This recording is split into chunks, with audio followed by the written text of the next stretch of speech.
Om.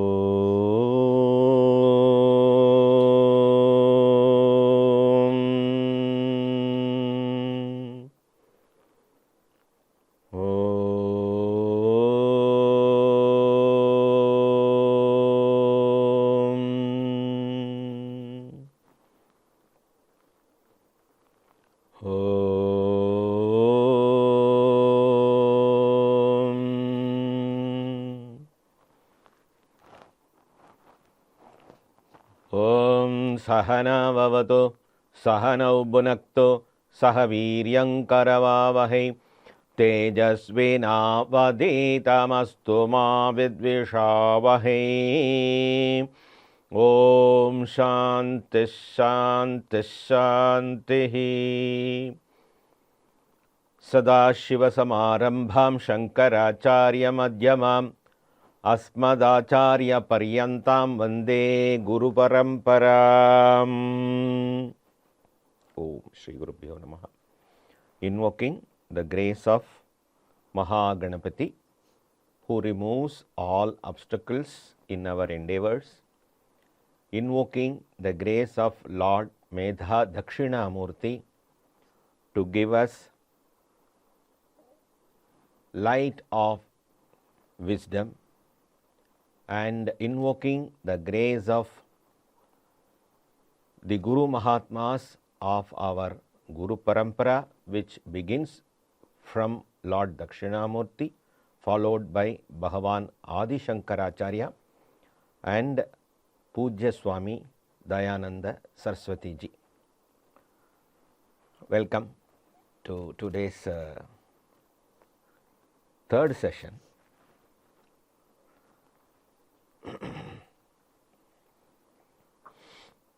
We were discussing about the four Purusharthas, which are explained at the beginning of any Shastra. These are the fundamental principles. These four are like pillars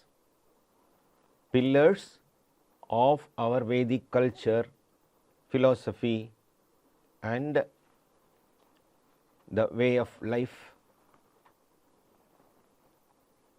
Dharma, Arthaha, Kamaha, Mokshaha. We saw Dharma is the bedrock. On that bedrock we build Arthaha and Kamaha. Dharma is righteousness.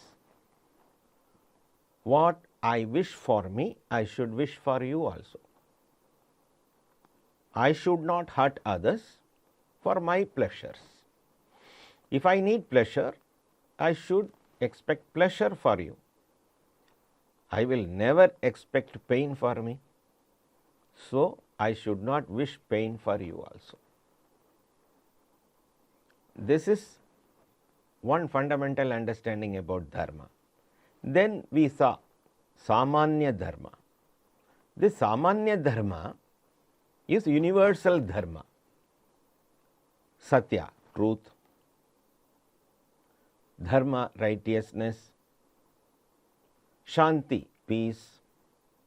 Prema, love. Ahimsa, non-violence. All these are Samanya Dharmas, which are common for any nation, any language, any people, even for any beings. These are called Samanya Dharma. Then Vishesha Dharma, according to our work, according to our way of life, what is required. For example, in Samanya Dharma, hurting others is prohibited, whereas in Vishesha Dharma, doctor can hurt the patient by way of injection or operation. He can hurt, he gives pain only to the patient, but it is for the benefit of the patient. So, this is called Vishesha Dharma. A commando in the warfare can shoot others can shoot his enemy. This is called Vishesha Dharma. Every day you should take bath. One day you have fever. You need not take bath on that day. Vishesha Dharma. Then there comes Swadharma.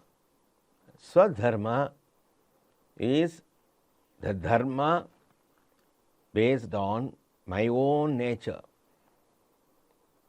my own psychological powers. For example, if I am afraid of seeing blood, how can I become a doctor? I cannot become a doctor. If at all I am not able to explain what the scriptures speak about, I cannot be a teacher. I have understood, but I cannot express. Means I cannot be a teacher. So first, we should understand our own nature.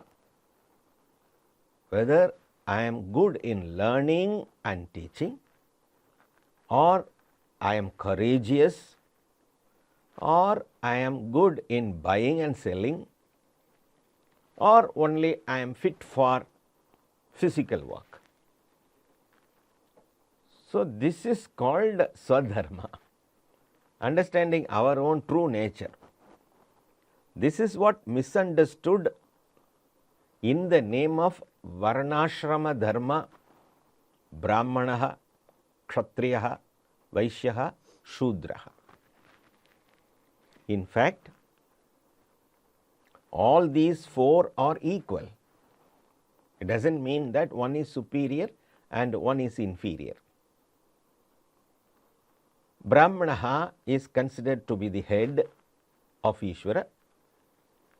Kshatriyaha is considered to be the chest of Ishvara. And Vaishya is the stomach. Shudra is the leg. In this way, Ishvara's image is visualized. Now you tell me, which part out of these four is important, or which part is not important? If you cut the leg, the image of Ishvara cannot stand. If you cut the head, nothing is going to be there. So all these four are equal. The head symbolism represents learning and teaching, knowledge. The chest symbolism shows the courage to protect the people and other beings. The stomach symbolism shows buying and selling, merchant. The leg symbolism shows the physical hard work. So all these four are the components of a social system. Understanding this nature based on guna, sattva, rajas, tamo guna, one can choose his way of life. One can choose his career. This is called Swadharma. So now we have understood what is dharma and natural dharma, which is order of Ishvara. Earth rotates itself in 24 hours. Order of Ishvara. Sun rises and sets, order of Ishvara. Birth and death, order of Ishvara. Water evaporates at 100 degree, order of Ishvara. Ishvara is the Jagat Karanam.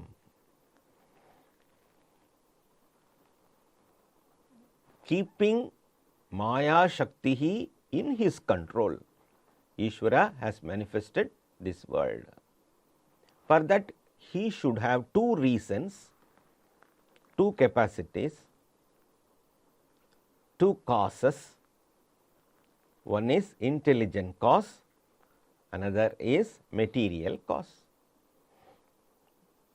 It does not mean two, it means one. Both material and intelligent are one, Ishvara. Intelligent cause in Sanskritam is nimitta karanam. Material cause is upadana karanam.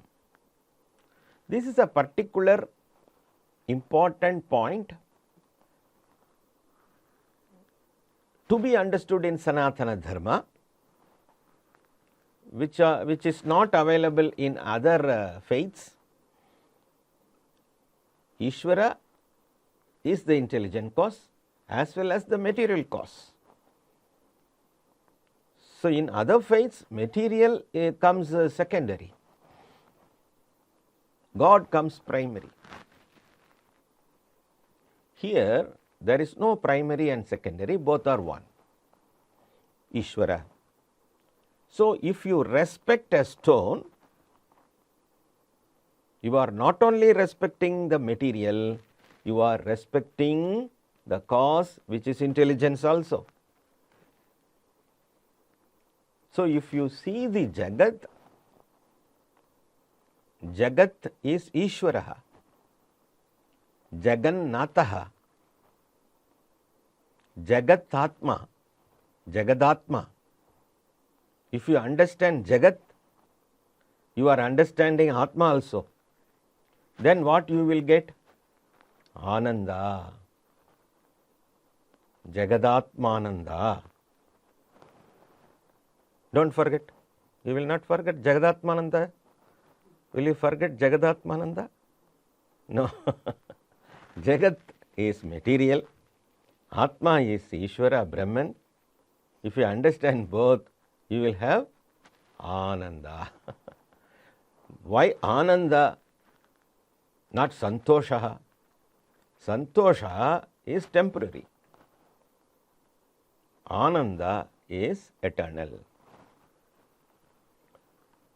So, the prime principle is Dharma. Based on Dharma, you can earn Artha. Artha means security, wealth. If you have Artha earned through Dharma, you can enjoy this world, Kama, desire. You can fulfill all desires, whatever you want. You can fulfill the desire, but it should be based on Dharma. That is why we told Dharma is the bedrock. Above that you build walls. 2 walls you are building. Arthakama. Whatever wealth you want in this world, earn. But consider one thing, whether it is earned according to Dharma, without hurting others, or not going against the order of Ishvara, not going against the nature.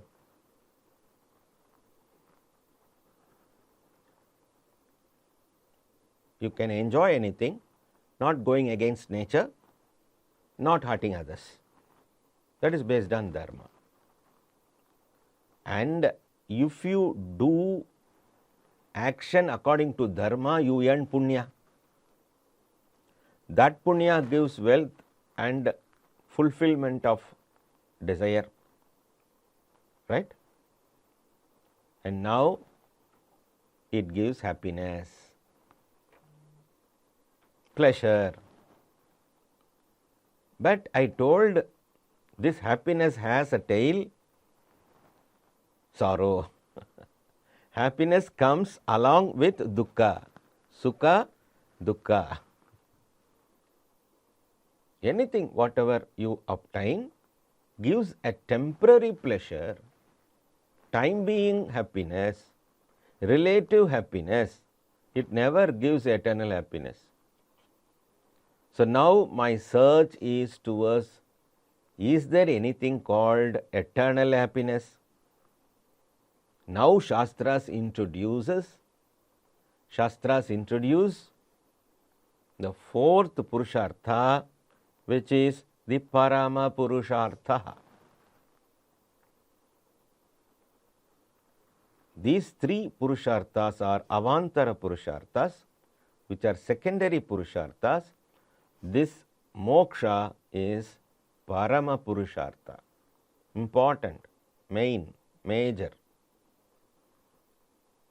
What is the explanation for this moksha? Is it only going to heaven after death? That is also moksha. Losing this body in this physical world and going to heaven. This is one kind of moksha. That is why people are afraid of listening this word moksha. Do you want moksha? No, I don't want to die. Moksha expects death in this context. But moksha means Nitya Anandaha is called moksha. Eternal happiness is called moksha. Simple definition. What is moksha? Eternal happiness. Nitya Ananda. So when I say Nitya, when I use the word Nitya, indirectly it means it is beyond time or available in all time. All time means past, present, future. So moksha, Nitya Ananda means it is not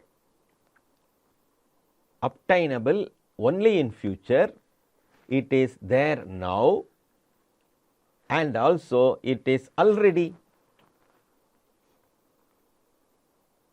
If at all I am Nitya Ananda Swarupaha, why I do not understand that?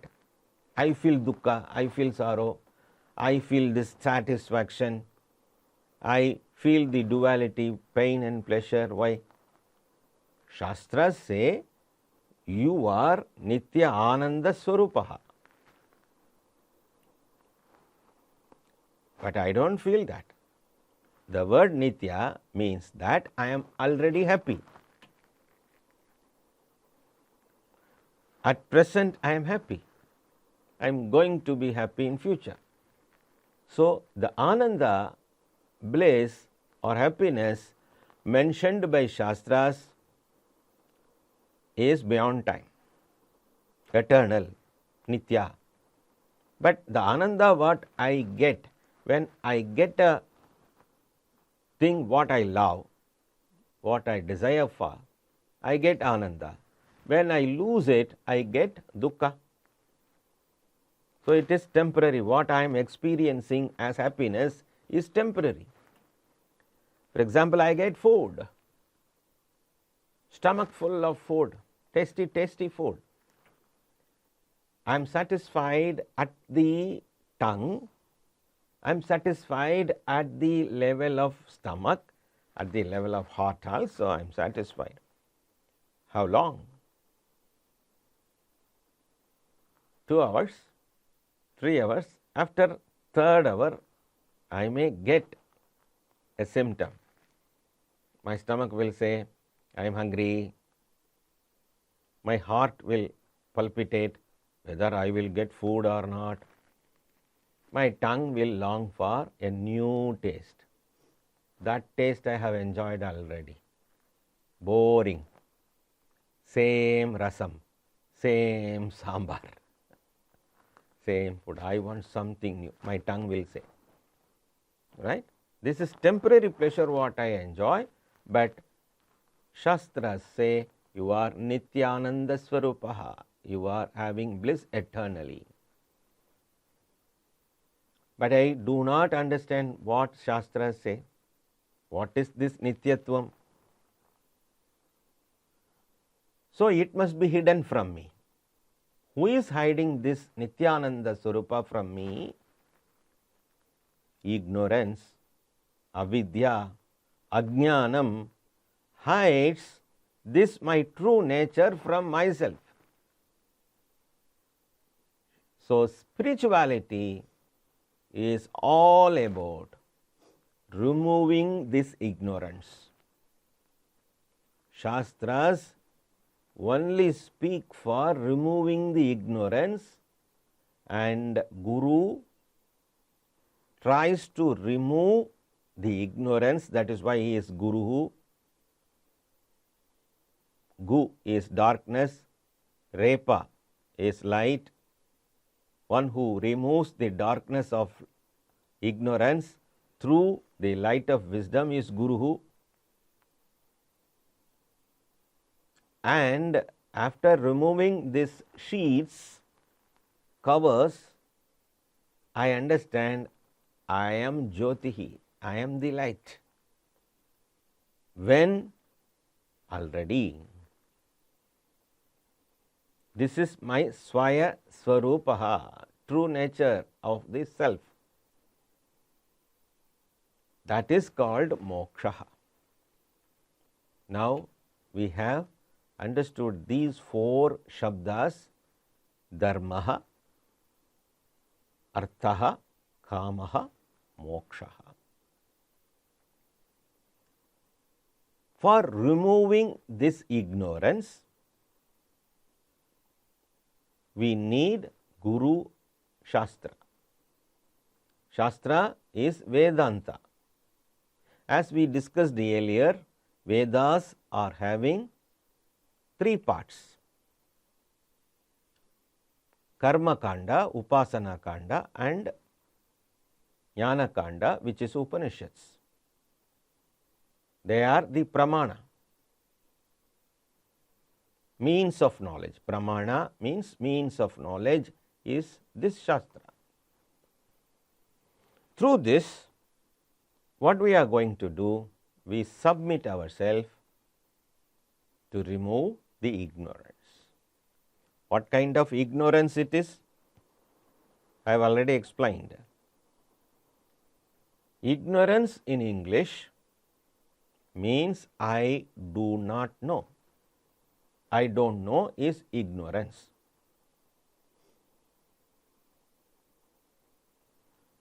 Do you know Chinese language?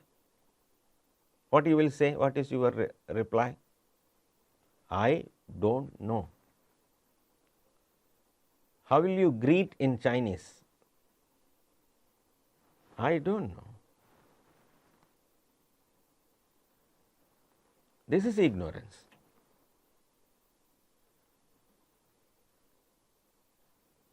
What is 1 plus 1? I do not know. Ignorance. But whereas, if I ask you what is 1 plus 1, if you say, yes, I know, it is very simple, 1 plus 1 is equal to 3. This is what I believe. Then this is not ignorance. We do not have a word in English to explain this kind of ignorance. But in Shastra, it says this kind of ignorance is wrong notion, adhyasa, avidya, ajnana, wrong understanding. Jagat is Ishvara, already I told. Jagat is the only nature of Ishvara. If you think that is wrong notion. Ishvara is beyond. Ishvara is everywhere. All that here is Ishvara, is Jnanam. So, now you need the help of Shastra to remove the sheath of this kind of wrong understanding, this kind of wrong notion. The other day class, there was a question. Swamiji, you are saying Atma is beyond the 5 sheath bodies, but I have studied Atma is lying in Ananda Kosha. There are 5 sheath bodies: Annamaya Kosha, Pranamaya Kosha, Manomaya Kosha, Vijnanamaya Kosha, Anandamaya Kosha. Somebody has taught that this Annamaya Kosha is not Atma, Pranamaya is not Atma, Manomaya, Vijnanamaya are not Atma, only Anandamaya Kosha is Atma. But Shastra says, Panchakoshatitaha san. Atma is beyond Panchakosha. So this is the example for right knowledge. Limited knowledge, the right knowledge. There should not be any self-styled idea. No, I meditated for 10 hours and I got this idea. That is not the pramana. The pramana means that should be in Shastra, that should be in Veda, that should be told in Vedanta. It must be Vedanta Sara, the essence of Veda. Otherwise, if it is self-designed or self-styled, my own idea, thousands of my own ideas will be there. They are all not appreciated here. What is appreciated? What Shastras say is appreciated. What is the pramana? Shastra. If at all I say something, you can ask, Swamiji, you are saying Atma is Panchakosha Atitaha, which is beyond Panchakosha. Where is the reference? Then I will call you, come in this text, in this scripture written by Bhagavan Shankaracharya, in this shloka, it is told. Evidence, reference, you should show. Then only you are a research scholar. If at all a PhD thesis is written, they will not accept a reference without quoting the reference.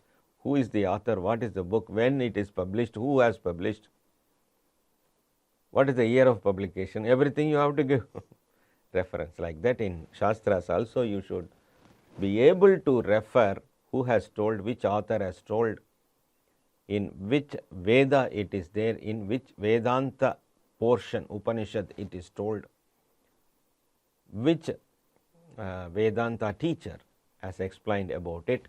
Is it in Tika or is it referred in Tippani? So you have to explain all those things. With this understanding, we are now entering into the Shastra today, which is in front of us, which is called Tattvabodha. So it has two words. It has two words. It can be divided into two words. One is Tattva, another is Bodha. So first we will understand what is Tattva. Tattva is nature. Nature means true nature. Tattva means true nature. Truth is Tattva.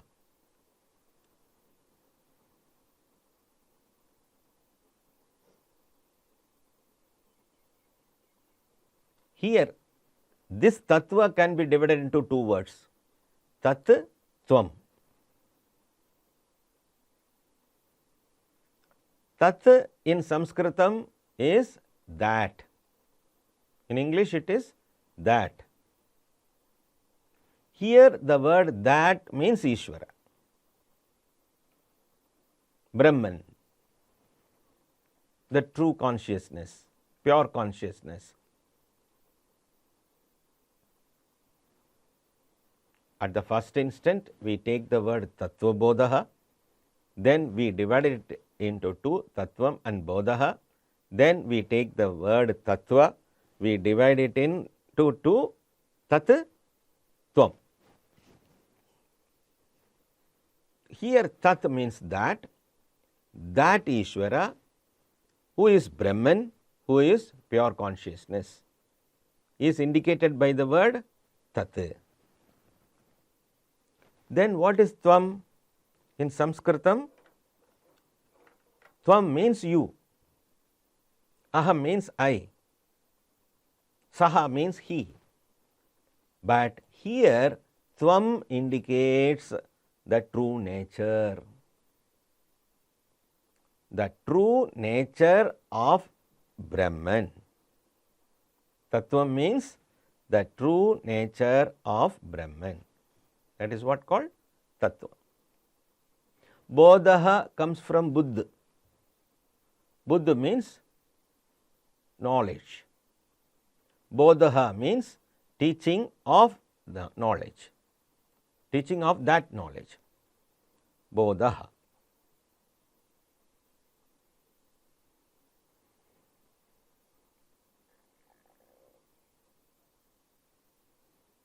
Tattvabodha, teaching of the knowledge of the true nature of Brahman.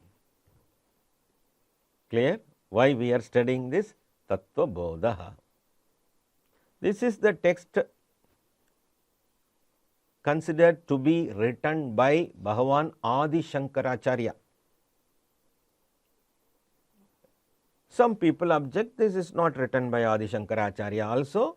We need not enter into that contradiction. We take that this is written by Bhagavan Adi Shankaracharya. And this is not in shloka form. This text is only prose form, not in shloka form. Easy to read, easy to understand, but it gives us in-depth knowledge of Vedanta. It prepares us to understand Tattvamasi Mahavakya. So, take the first shloka, I will read, you can repeat.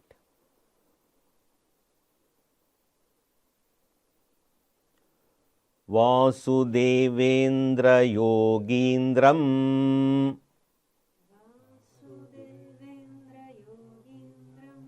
Vasudevendra Yogindram Yogindram Vasudevendra Yogindram Natva Jnanapradam Gurum Vasudevendra Yogindram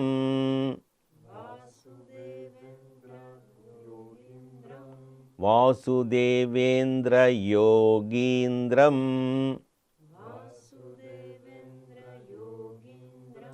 Natva Jnanapradam Gurum Mumukshunam Hitarthaya Tattvabodho Bhidiyate Tattvabodha Abhidiyate Tattvabodha Abhidiyate. Now full shloka. Vasudevendra Yogindram Natva Jnanapradam Gurum Jnanapradam Gurum Natva Jnanapradam Gurum Jnanapradam Gurum Mumukshunam Hitarthaya Tattvabodha Abhidhiyate Tattvabodho Bhidiyate.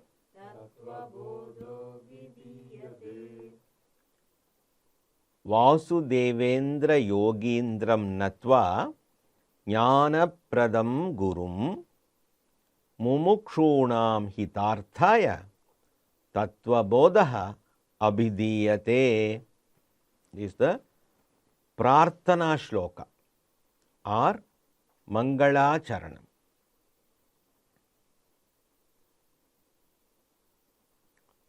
When an author begins to write his book, he will start only with prayer. And in Vedic culture, any activity is started only with prayer to Ishvara at the beginning. Always we should start anything with prayer to Ishvara. Prarthana is very important. Why prarthana is very important? To avoid any obstacles in our pursuit of studying scripture or doing any activity. Even when we travel, we go to temple and pray Ganesha, break coconut. So, this travel should be completed without any obstacle. O Ganesha, bless us to remove all obstacles in this travel. Then the grace of Ishvara helps us to travel smoothly and safely. Plowing, starting an agricultural activity, first they will worship Bhuma Devi. A construction is started, first they will do Bhumi Puja. For everything in Vedic tradition, we start with Prarthana. Now, Bhagavan Shankara is going to write a text. He is going to write a text. He prays Ishvara to give all strength to complete this writing successfully. So, he has to pray. Why Bhagavan has to pray? He is the writer. What is his purpose of prayer? He prays Lord to help him to complete this text without any obstacles. Why we should pray now? Bhagavan has prayed and he has completed the text. Then why we should pray now? We should pray the Guru and Ishvara to bless us to complete this aim, what we have taken, the Lakshyam. What is our Lakshyam now? We are going to study the whole text of Tattvabodha. So, there should not be any obstacle. What are the obstacles? Some health issues may come to the Guru or to the Sishya, and it will stop the class, or you may become very busy, or I may become very busy. So, without all these obstacles, Lord and Guru should help us to study and complete this Shastra.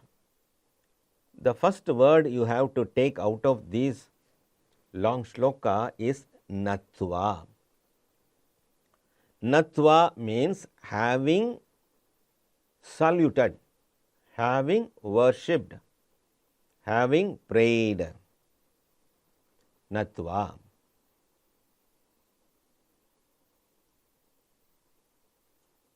Who is prayed? Vasudevaha. Vasudevaha is a name for Krishna. Lord Krishna is otherwise called Vasudevaha. It has two words, Vasu, Devaha. Vasu means the whole universe, Prapancha is called Vasu. Devaha means Lord.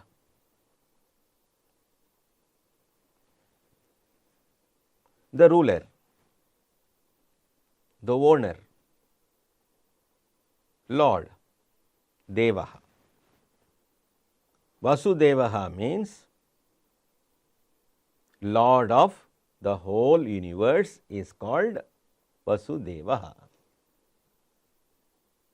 King of the whole universe is called Vasudevaha. Devaha comes from the word Div. Div means Prakashaha, which illumines. Div, to illumine.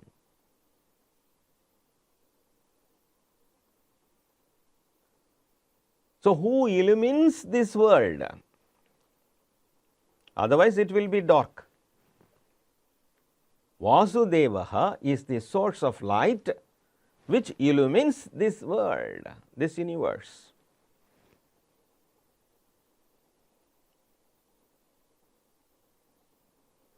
So, now this Div leads to Deva, Devaha, Pullinga, Devi, Strilinga. Devi, Parvati Devi, Durga Devi. Devaha is Pullinga, masculine. Devi is feminine. Got the point? Devaha comes from Div. Div means which illumines. Illumines means not only for our eyes, physical eyes, for our understanding. So, we can ask Swamiji, I don't know the meaning of this shloka, put some light on it. You can ask. So, light on it means I will take a torchlight and put the light on the shloka. No, I will explain about the shloka. In that way, illumines means gives knowledge. Who is the form of knowledge? Only can give knowledge. So, Devaha. So, Vasudevaha is Vasudevaha. And next word is Yogi. Yogaha, famous word you know. Yoga. Standing invertedly is yoga. Put the head down, put your legs up. Yoga. Yogasana. Yoga. But here another word follows, Indram. Yogindram. One who performs celibacy, follows some rituals, vrata, is called yogi. This yoga word comes from yuj dhatu. Yuj means to unite,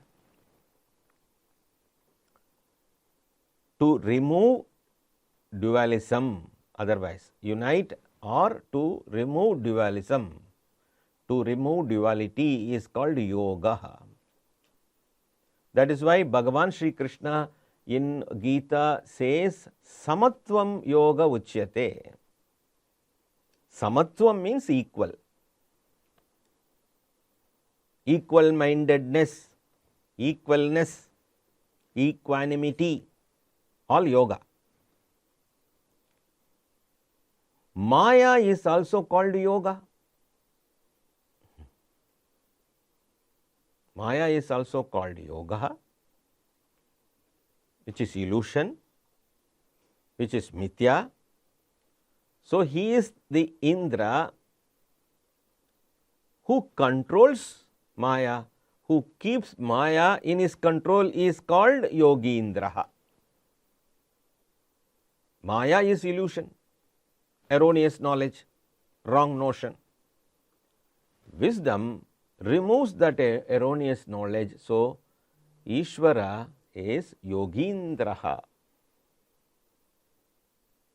Ajnana is removed by Jnanam. So, Jnanam is Yogindraha. Ajnana is yoga. Yogindraha. One who removes duality. Duality is Maya. Non-duality is Brahman. Who does this? Vasudevendraha. Vasudeva Indra Yogi, Yogindram. Otherwise, Yogindram is also has another meaning. Who is the Lord of, who is the head of all yogis? Who is the head of all yogis? This much understanding is enough, and some more are there, we will understand later.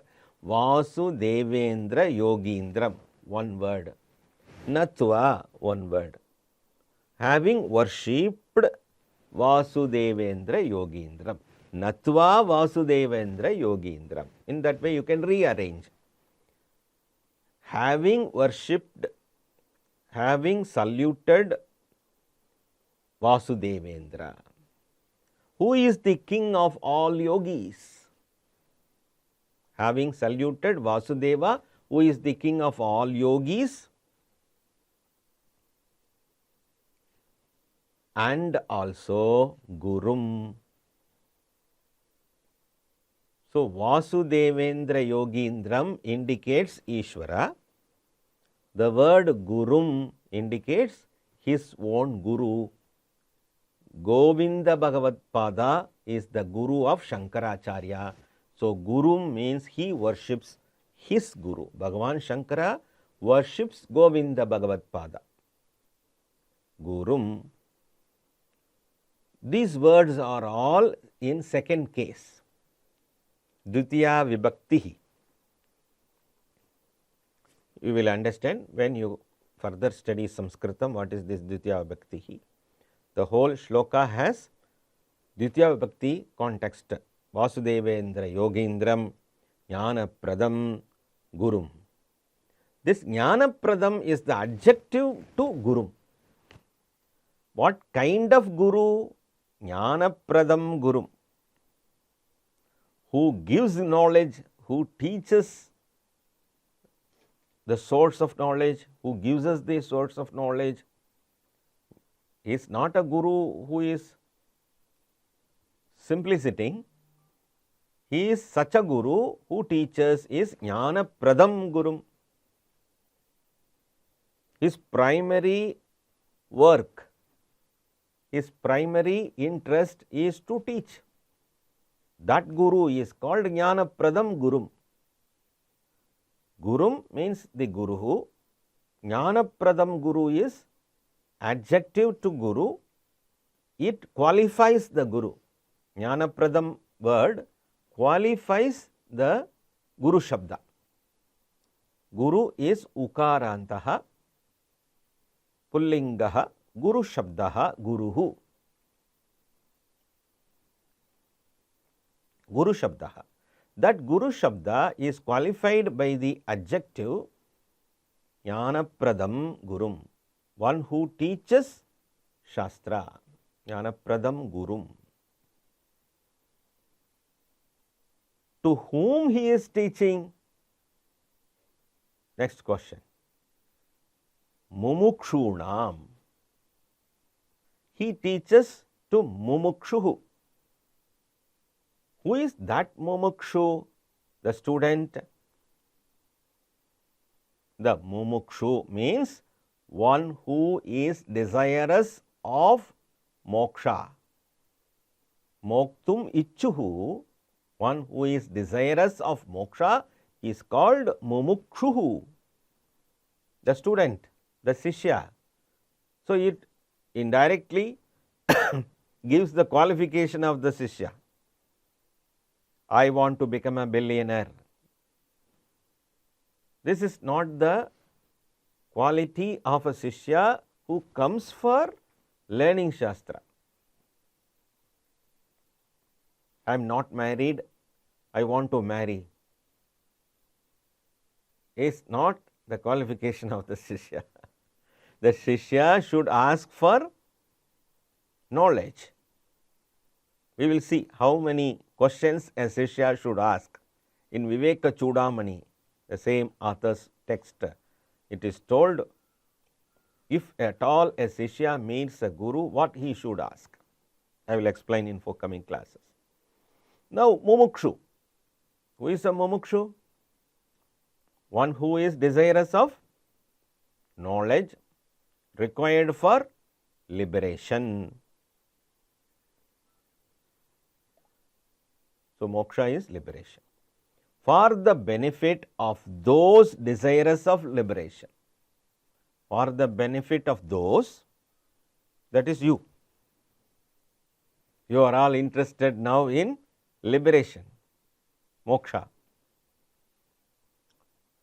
And he says, abhidhiyate, it is presented, this is written for the sake of the benefit of mumukshus, it is written, abhidhiyate, it is written, and you can add one more word, maya, by me. Abhidhiyate maya. Maya is hidden there. Maya you can supply or you can add. Abhidhiyate maya. Maya abhidhiyate. By me it is written. So, these authors will not use the first person. I, my, mine, these words, these great Mahatmas will not use.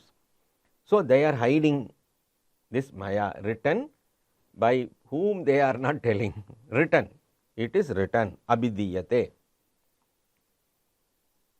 Abhidhiyate is enlightening, knowledge is written, because it has dhi. The shabda dhi comes from buddhihi. This is enlightenment. So, it is going to give the enlightenment, that is why he uses this word abhidhiyate. Abhidhiyate maya, by me. So, we should understand Bhagavan hides the word maya not to show the ego, not to project the ego. He has written that, but he will use plural form, vakshyamaha. The next shloka he will say, we all say. We all say means this knowledge is not only my knowledge, many more Mahatmas gave this knowledge, many more Gurus gave this knowledge before me. So, we all give this to you, not me alone. Me means my Guru, his Guru and his Guru's Guru, Guru Parampara. So, they use two types of expressions. One is hiding the first person, also using the Bahuvachanam plural. Ekavachanam means singular, Bahuvachanam means plural, right. Now, you see the shlokas. The shloka, Vasudevendra Yogindram Natva Jnanapradam Gurum Mumukshunam Hitarthaya. What is the benefit of the mumukshu who listens this shastra? Hita. Hita arthaya. Hita means benefit. Hita, comfort. For the benefit of those who are interested in liberation, this text is presented. Now, we have the complete meaning. Saluting Vasudevendra, the Lord, the King of all yogis, the teacher, the bestower of knowledge, Jnanapradam Gurum, the teacher, bestower of Vedic knowledge, Tattvabodha, the book entitled. What is the meaning of Tattvabodha? What is the meaning of Tattvabodha? Entitled Tattvabodha, knowledge of truth. Tattvabodha is equal to knowledge of truth. You can note in one place, Tattvabodha means equal to knowledge of truth. This knowledge of truth is presented for the benefit of those who are desirous of liberation.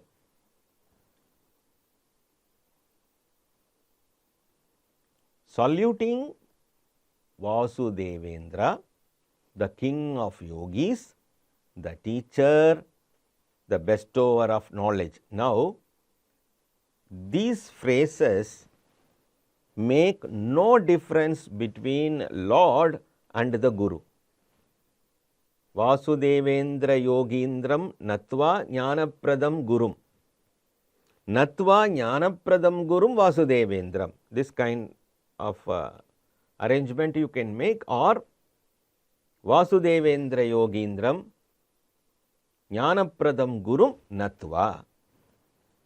Vasudevendra Yogindram Jnanapradam Gurum Natva, one form. Natva Jnanapradam Gurum Vasudevendra Yogindram, another form. You can arrange any way. That is a speciality of Sanskritam. And here we observe one great thing. Bhagavan Sri Shankara never makes any difference between the Guru and the Lord. He equates, he keeps Guru and the Lord in the same plane. Vasudevendra Yogindram Jnanapradam Guru. As far as he is concerned, in this prarthana, this is a prayer. Prarthana can be of three types. One is praying the Lord, another is praying the Guru, another is highlighting Brahma Jnanam, Brahma Swarupam. These three kinds of prarthanas are there. One is praying the Lord, number two, praying the Guru, number three, highlighting the Jnana Swarupam of Brahman, highlighting the Satchit Ananda Swarupa of Brahman. There are three types of prayers. This prayer combines those two prayers together. It prays towards Lord as well as Guru also. Right? We will go to the next shloka also, even though it may be too much thing for you. Doesn't matter, I will explain again. Sadhana Chatushtaya. Sadhana Chatushtaya Sampanna Adhikarinam Moksha Sadhana Sadhana Bhutam Tattva Viveka Prakaram Vakshyamaha. Sadhana Chatushtaya Sampanna Adhikarinam Moksha Sadhana Bhutam Tattva Viveka Prakaram Vakshyamaha. Om Purnamadav Purnamidam Purnat Purnamudachyate Purnasya Purnamadhaya Purnamevavasishyate. Om Shanti Shanti Shanti. Harihi Om. Shri Gurubhyo Namaha. Harihi Om.